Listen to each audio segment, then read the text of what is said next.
ಭಕ್ಷಿಸುವ ಹಂತಕರನ್ನು ಮೇಲಿಗೇರಿಸಿ ಗಲ್ಲಿಗೇರಿಸಿ ಗಾಂಧಿ ಕಂಡ ಭಾರತದಲ್ಲಿ, ಗಾಂಧಿ ಕಂಡ ರಾಷ್ಟ್ರದಲ್ಲಿ ಮಕ್ಕಳಿಗೆ ರಕ್ಷಣೆ ಇಲ್ಲ.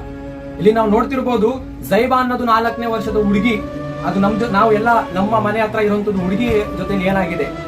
ಒಂದು ಕ್ರೂರಿ ಏನ್ ಮಾಡಿದಾನೆ ಅಂದ್ರೆ, ನೀವೆಲ್ಲ ವಿಡಿಯೋಸ್ ಅಲ್ಲಿ ನೋಡಿರ್ತೀರಾ, ಅದು ಅತ್ಯಾಚಾರ ಮಾಡಿ ಕೊಲೆ ಮಾಡಿದಾನೆ. 4 ದಿವಸದಿಂದ ಅವರ ಪೇರೆಂಟ್ಸ್ ಆಗಿರ್ಲಿ, ಅವರ ಫ್ಯಾಮಿಲಿ ಮೆಂಬರ್ಸ್ ಆಗಿರ್ಲಿ, ಪೊಲೀಸ್ ಅವರಾಗಿರ್ಲಿ ಎಲ್ಲಾ ಕಡೆ ಹುಡುಕ್ತಿದ್ದಾರೆ. ಆದ್ರೂ ಕೂಡ ಅವನು ಲಾಸ್ಟ್ ಆಫ್ಟರ್ 3 days ಅವನು ಪೊಲೀಸ್ ಕೈಗೆ ಸಿಕ್ಕಿದ್ದಾನೆ. ಅಲ್ಲೂ ಕೂಡ ನಕ್ಕೊಂಡು ಹೇಳ್ತಾನೆ ಅಂತೆ, ಸಿಕ್ತಾ ನಿಮ್ಗೆ ಹುಡುಗಿ ಅಂತ. ಇಂಥ ಕ್ರೂರಿಯನ್ನು ಅಲ್ಲೇ ಶೂಟ್ ಮಾಡಿ ಬಿಸಾಕ್ಬೇಕಿತ್ತು. ಪೊಲೀಸ್ ಅವರ ಹತ್ರ ಮನವಿ ಏನಂದ್ರೆ ಅವನನ್ನು ಎನ್ಕೌಂಟರ್ ಮಾಡಿ ಬಿಸಾಕಿ. ಏನ್ ಈ ತರ ಹೇಳ್ತಿದ್ದೀನಿ ಅಂದ್ರೆ, ಇದು ಆಗದೆ ಇರುವಂತದ್ದು ಘಟನೆ ಅಲ್ಲ. ಇದು ಆಲ್ರೆಡಿ ಹೈದರಾಬಾದ್ ಅಲ್ಲೂ ಕೂಡ ಒಂದು ಎನ್ಕೌಂಟರ್ ಮಾಡಿ ಅದೇ ರೀತಿಯಲ್ಲಿ ಸ್ಪಾಟ್ ಅಲ್ಲೇ ಸಾಯಿಸಿದ್ದಾರೆ.